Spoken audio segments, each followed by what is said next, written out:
Hi there. Welcome to Productivi-Tree. I'm Santi Tacoronte, and I'm here to help you succeed and be happier. In each episode, we'll explore new ways to work smarter, manage your time better, and grow as a person. We'll share fresh ideas, find ways to improve, and help you become your best self at work, in life. Join me as we learn and grow together on Productivi-Tree.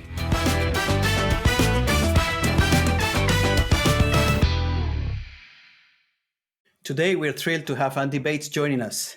With over 2 decades of operational and people management experience, he had a sudden swerve of career path into change management and technology adoption, where he has been for the past 8 years. Andy has been at the forefront of guiding organizations through digital transformations. As a Microsoft Service Adoption Specialist and change management for global giants like Mondalisa International, Andy has mastered the art of helping teams embrace new technologies. From implementing Microsoft Teams to managing company-wide acquisitions, Andy's insights into the human aspects of tech adoptions are invaluable. Get ready for a fascinating discussion on why people resist new technologies and how to overcome these challenges. Hi, Andy, and welcome to Productivi-Tree. Hi, Santi. Thanks for having us. Much appreciated. How's things? Everything is doing great, and I'm so happy to have you here today because we have a very interesting topic for this first edition, which is adopting technology for happiness. Just this week, I was reading in the blog by Chris Bailey a headline that struck me. He said, "Why common sense isn't common action." And he was referring to things that are popular knowledge, like you need to sleep 7 or 8 hours, but still humans, we don't do it. And then I was thinking immediately about technology. We know that most of the technology, or many of the technology that is applied in the workplace or in our daily lives, it helps us. It's good for us. But then why we resist to adopt? Why do we resist adoption or anything like that? Well, usually it's change, isn't it? It all comes down to willingness for us to change. We're all hotwired. Every one of us is hotwired into what we do. And I hear a really good, really clever story about your brain. Your brain actually wants to be as lazy as it possibly can. Your frontal lobe of your brain is the thing that you have to think when you do something new. And that's the frontal part of your brain doing it. Anything it can chuck to the back that's the automatic pilot, it will do it. So anything you've been doing for a number of times, Stephen Covey talks about habits, 21 times you have to do it, according to him, to create a habit. So you do it 21 times, it becomes normal. It becomes easy to do because you don't have to think about it. So as soon as someone comes along and tells you you want to do it a different way, you've now got to think, which takes energy, takes effort. Can we be bothered, or do we have time? Do we even have time to do that change? So yeah, that's where I would have thought that all comes from. So change is painful. I think you stated very clearly. Let's go back to the need of learning new technologies as a factor for happiness and feeling fulfilled at work. We all have heard this comment from a new system. Really? Another one? How do you think adopting technology has shifted in the last few years? Because obviously we have a faster pace of technology. And how do you think it affects people's happiness in the workplace? Every time we change, ultimately it puts a stress and a burden on us. It can be quite traumatic for some people, ultimately, any type of change. Now, the ability for us to change on each topic is different. So, for example, for me, technology, I can change and adapt quite easily because it's one of my generally quite good skills, I'd hope, because that's the industry I'm in. But if I was to say language is the opposite for me, and language is really, really hard, okay? So I had to do lots of extra work to get my basic English qualifications. Now, that effort, if you make me change that, the way I'm doing my language communication, that takes a lot of effort for me. So we've got to think about that with new technology. Technology is ultimately one skill that you're changing. So people that are technology focused, your champions, if you have it, will find it easier to adapt, but others in the organization might find it really hard. And, if you keep changing that, you're making their life very hard. So yeah, change is important, but making sure we don't over change or over stress areas and individuals is very important. That's a very interesting concept, Andy. So you're saying that change has different shades. So Hmm. for techies like you, it could be the simplest thing to do, but there might be another thing that for you is super painful to change. It's interesting because I've seen this rejection to change happens in many aspects. I want to link it with, again, happiness at work. If you push too much of Mm, it, do you think there is a fear of people that work in organizations of becoming obsolete, some sort of like anxiety towards not be able to adopt change the way the company, the organization, a given department is asking you for? absolutely. So you have your fight or flight reactions. And, if you think that this change could potentially make you lose your job, you're going to go into that kind of response mode of fighting it or running away because you need to protect yourself. Um, it might be great for the company, but you've got to put yourself first, really, in this kind of scenario. Just, something a slightly bit more abstract. I worked for a rather large supermarket at one point many years ago, and I was asked to go in and train the till staff how to use the system where the customers could scan their own shopping and then go to the checkout and get it verified and off they go. And my job was to go in and coach the till staff on how to do this. Basically, coach the till staff to teach the customers to do their job. 90% of the till staff just were not interested whatsoever. They were sent over to me by the manager, and you could just tell they just weren't interested. They weren't going to do it. Didn't show any interest, didn't want to do it, and off they went. 10%, though, were like, this is interesting. So wait a sec. So I'm going to teach the customers to scan their own shopping. They're going to then pay it. And then my job's going to go from scanning items through a checkout to now suddenly talking to customers, helping customers and doing things. That sounds quite nice. So what we've generally seen in supermarkets, that actually there hasn't been a massive drop off of labour. No one's lost their jobs generally. We generally see movement of labour, and maybe they are hiring less people than they have in the past, but no one lost their jobs over this change. But the job changed. You could see the resistance, but in reality, very few people actually wanted or embraced the change and adopted it. I want to deep dive a little bit on the concept of Mm. fight or flight. And how do Mm. you use it as a metric to evaluate if you're pushing too much change, too much technology, too many new tools, too many new applications? How do you work around this concept? Well, so just the general fight and flight of how you defend yourself in conflict. You've got the classic change curve, which is often depicted with the initial point of change. When you get presented with this is going to happen, you resist it. And that is we generally see in employment in a workplace where people will fight it. They'll either ignore the emails coming through telling them that change is going to happen, just press delete, just get rid of it, just ignore it completely, or create counter arguments and obstructions to the change to say this is never going to work, we can't do this. And that's the general fight area that you see. The flight in employment, you generally don't see it because that would require them to leave the organization.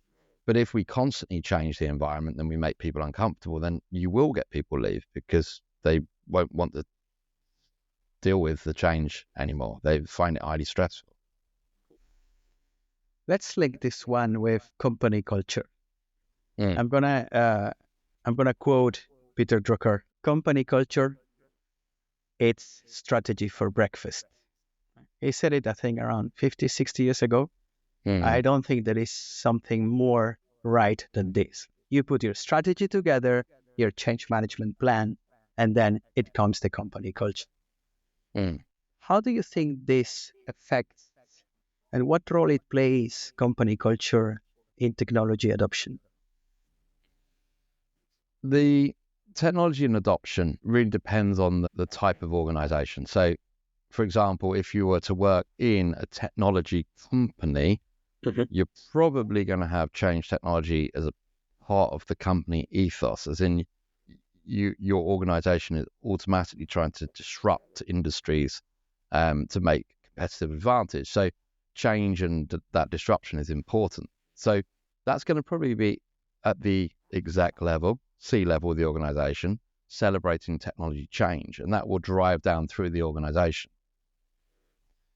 If you don't have that backing from the exec top level and you're fighting from the middle level, middle management of a corporation, you're always going to struggle with technology and adoption because Mm.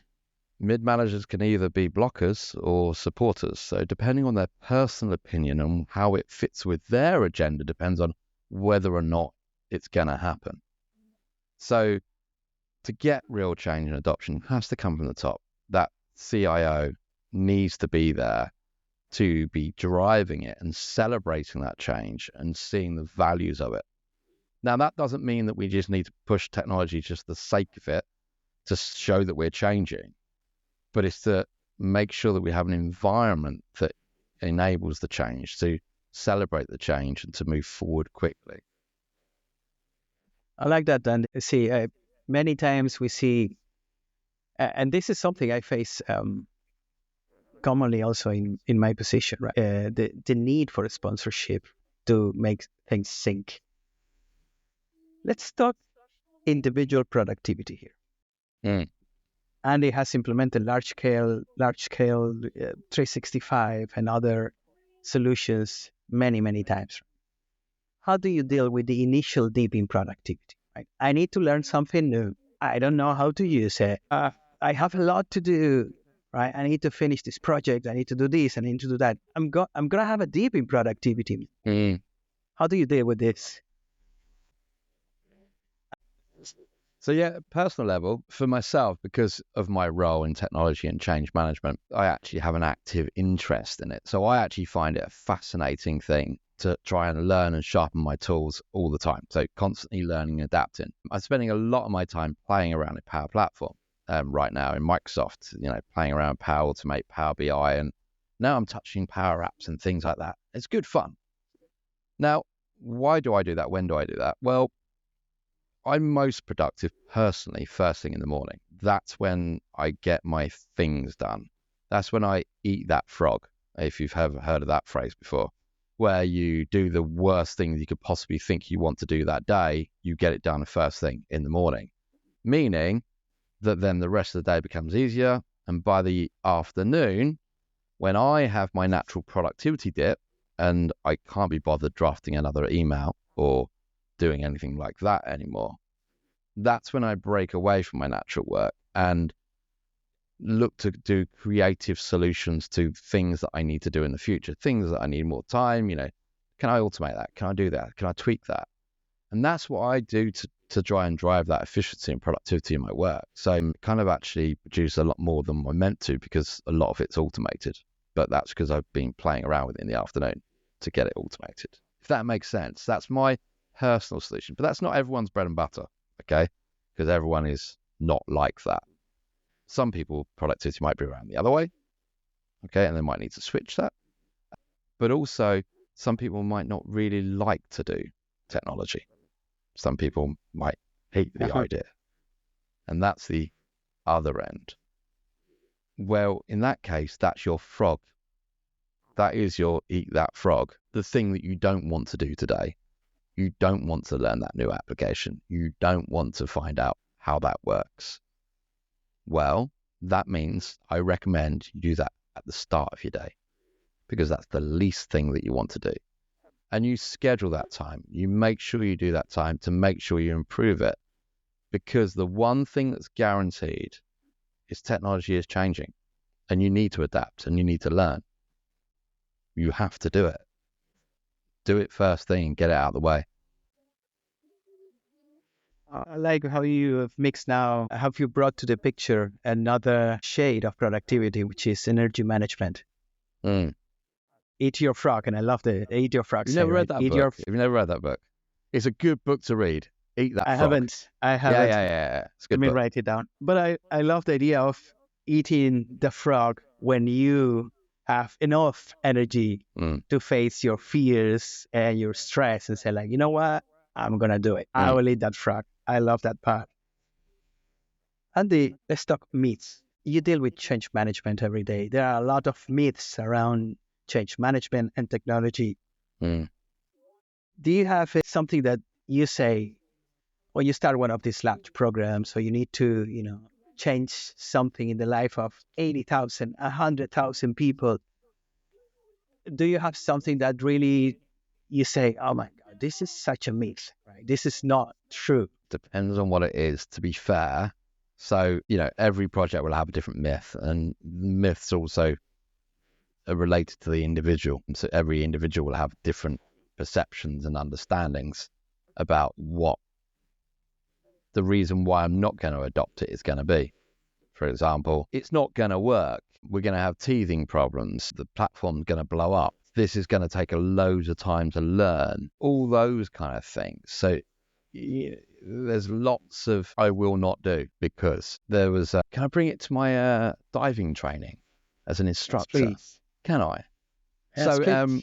in there's a concept that I remember, and it's something that I use in change management as well.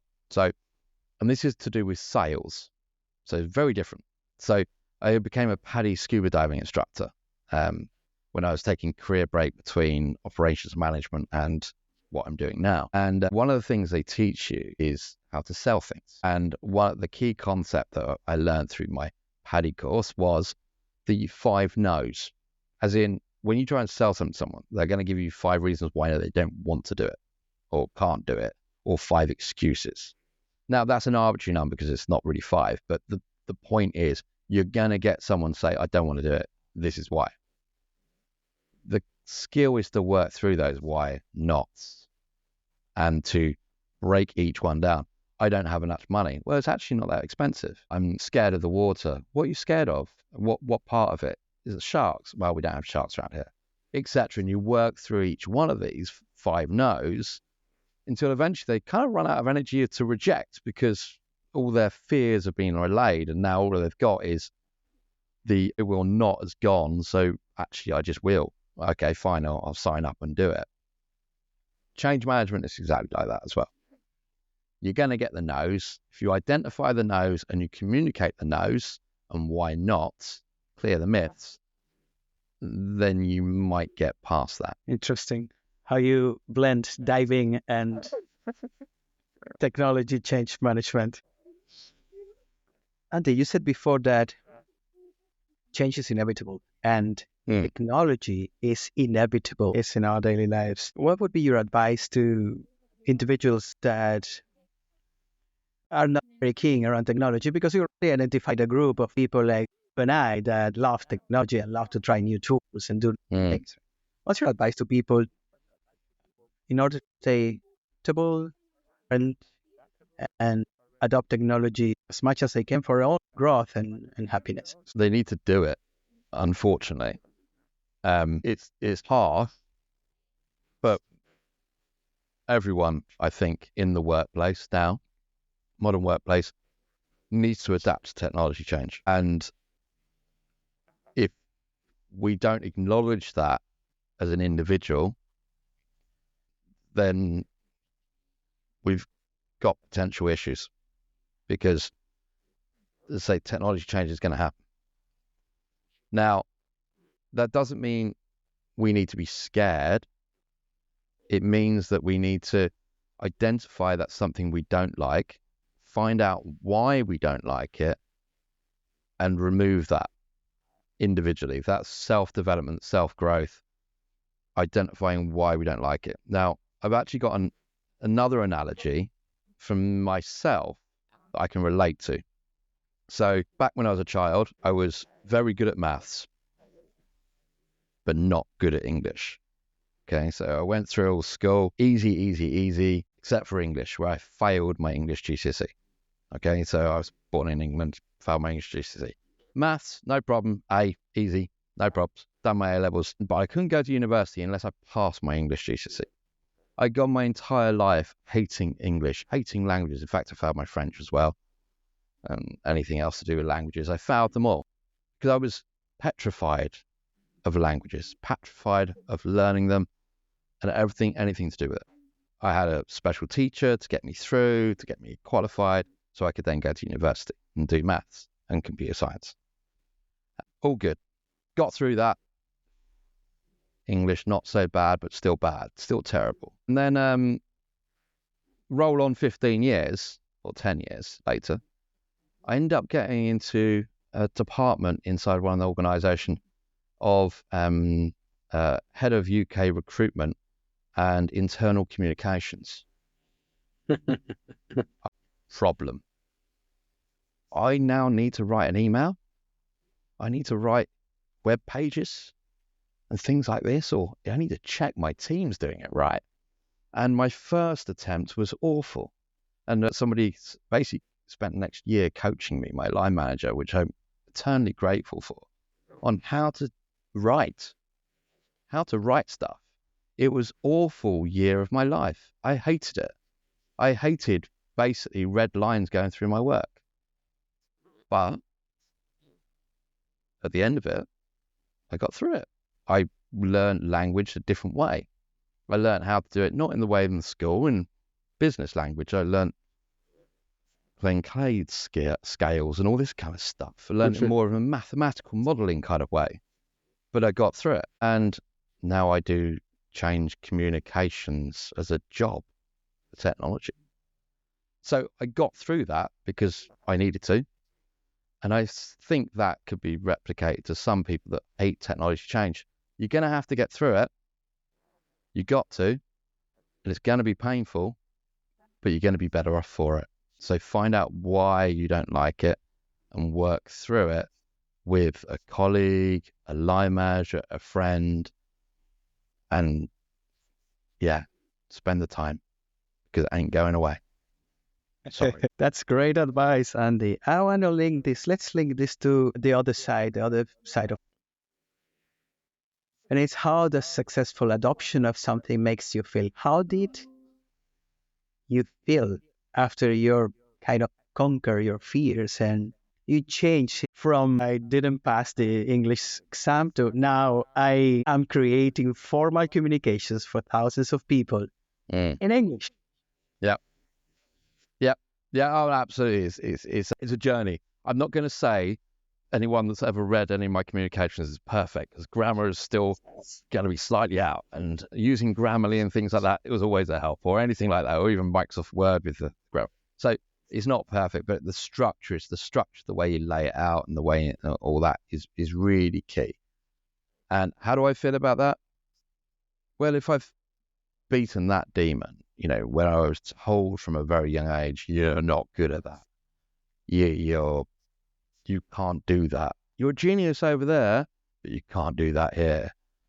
And get through that, and now actually have it as part of my job where I can actually perform.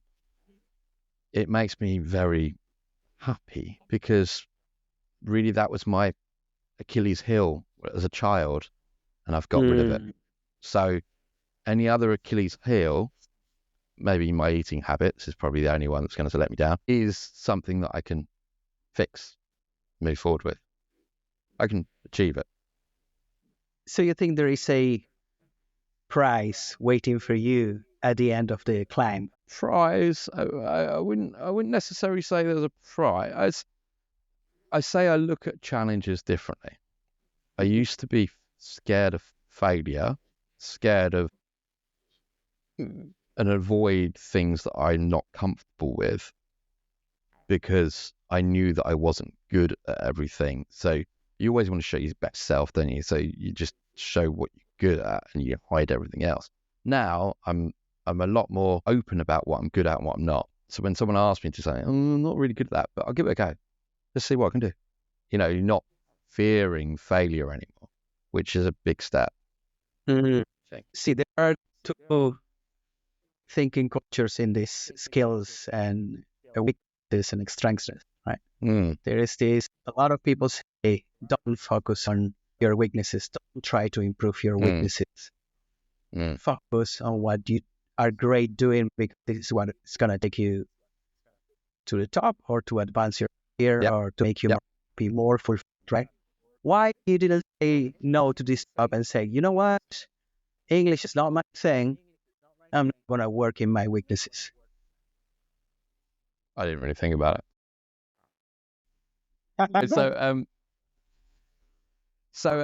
No, I accepted the job because the person asked me. I trusted them. So when they offered me the job, I knew them, I trusted them, I accepted the job, and didn't really consider the amount of communication, writing that I would have required. And after I got my first assignment back, all literally, it was like, Word with track with changes. And literally, I got the document back and every word was crossed out and mended, except I had an "and" in the middle of the page that was untouched. That was it.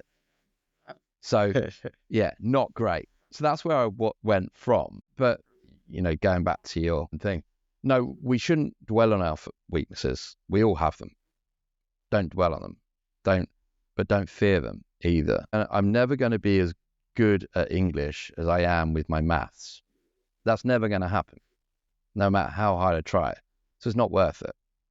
This technology area is my strength, but I had to bring my English up to support the role that I do.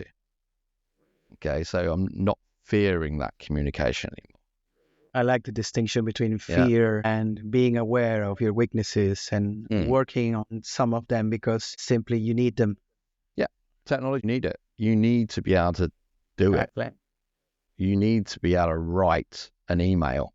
It pretty much is a white collar person. If you can't do that, you're in trouble. So technology change. You need to be able to do it. Whether you enjoy it or not, that's up to you. No, it's up to you, but it's kind of,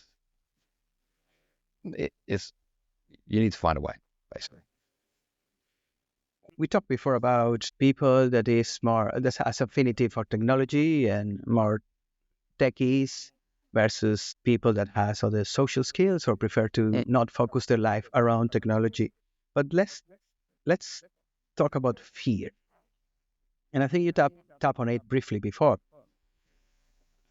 It seems there is a trend of fear, particularly with AI, towards technology. Technology will take away my job.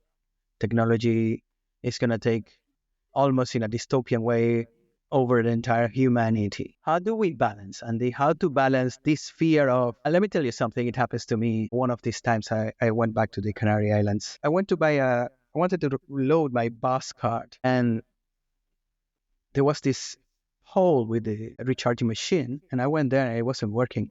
So I went to the lady, right? and I asked her, hey, is this thing not working or working? She said, those things never work. Apart from that, they will steal your money. I was thinking to myself, ooh, so a computer is going to steal my money? She clearly had a fear that this little pole to recharge your card is going to take her job away. Clearly. Yeah. So and you need to push tech all the time. A new application, a new software. How do you convince people that this tech is good and it's not going to take away their jobs? Sometimes it does. That's something we need to acknowledge. Sometimes it does. Okay, and it always has.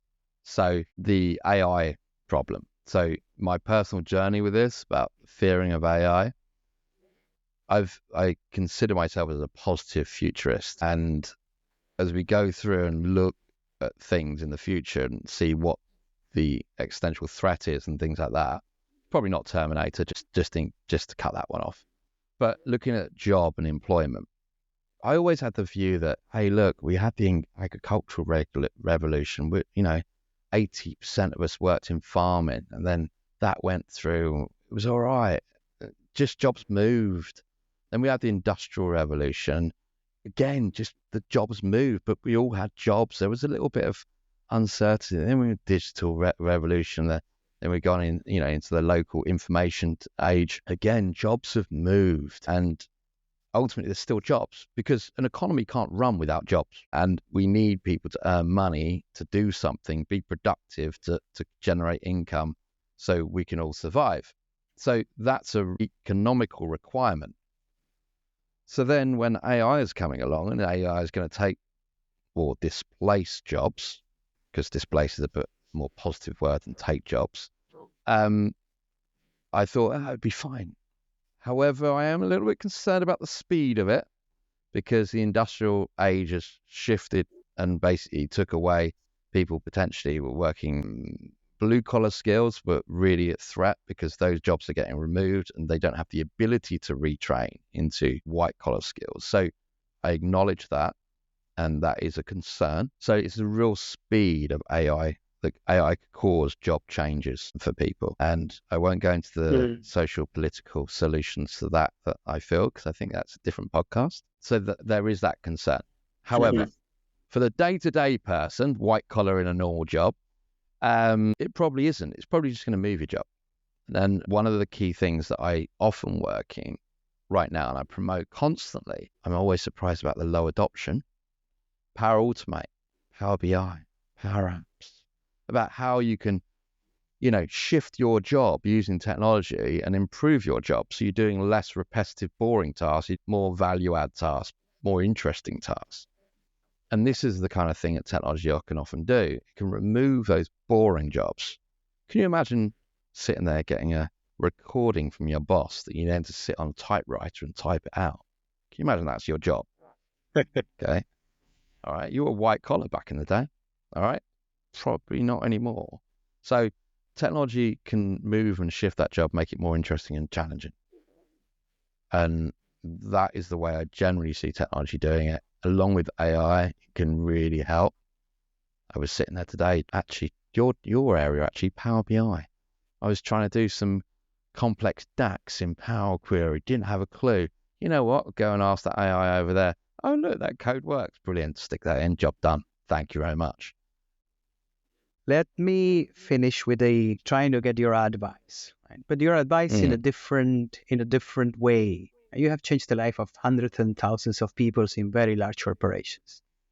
What is your advice for the startup community, entrepreneurs, product managers, product owners, hundreds of thousands of them that are out there trying to get their startup to become a unicorn and raise growth and people to adopt their apps? What is your advice to them, looking from all your corporate and large company experience?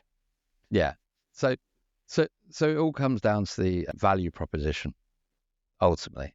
What is your product going to do to benefit that individual? How is that individual or company what they're going to gain? So the first thing you need to do is need to identify their problems. And obviously, if you're doing it just to the general widespread, then hopefully you know what problems are occurring in businesses in your sector. But you identify those issues, and then you say how your product fixes that problem. And you talk about that, because that's really getting their attention, getting their hook, getting their involvement, getting them to come back. And then from there, we can then start working through the more details, because ultimately the key thing is getting their attention. So it's the value proposition, a little model we can look at. Okay. Awesome, Andy. I want to thank you so much for spending this time with us. It was super interesting to learn from you. I've worked with you in the past, and your skills to make people change are commendable, are absolutely amazing. Let's stay in touch. And absolutely. I wish you very good luck with continuing changing people's life and helping them adopting technology. Brilliant. Well, thank you very much, Santi. Thank you very much for having us. It's been a pleasure to be here today. And call us back anytime. Take care. Well, thanks. Thanks for listening to Productivi-Tree. I hope you found something useful in today's episode. If you did, and it helps improve your life even a tiny bit, that'll make me really happy. Remember, you can find Productivi-Tree on all major podcast platforms like Spotify, Apple Podcasts, and Google Podcasts. If you enjoyed the show, why not share it with a friend who might also find it helpful? Until next time, and keep growing and stay productive.